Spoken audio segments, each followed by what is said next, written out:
This is the new Red Star Automatic jumping hour watch. This watch is available with blue dial, silver dial and with black case and black dial. This is the blue version.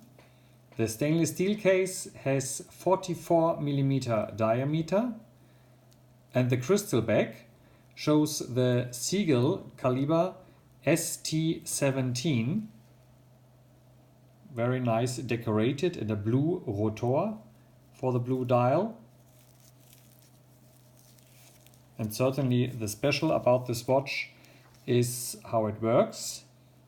So when the minute hand comes over the 12, the hour jumps.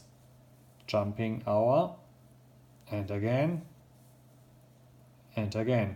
And you can also turn the hand backwards, so this does not break the watch,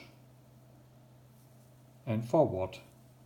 And here the second indicator is a plane which moves around the globe. So this is a very nice detailed watch with luminous numbers and sapphire crystal.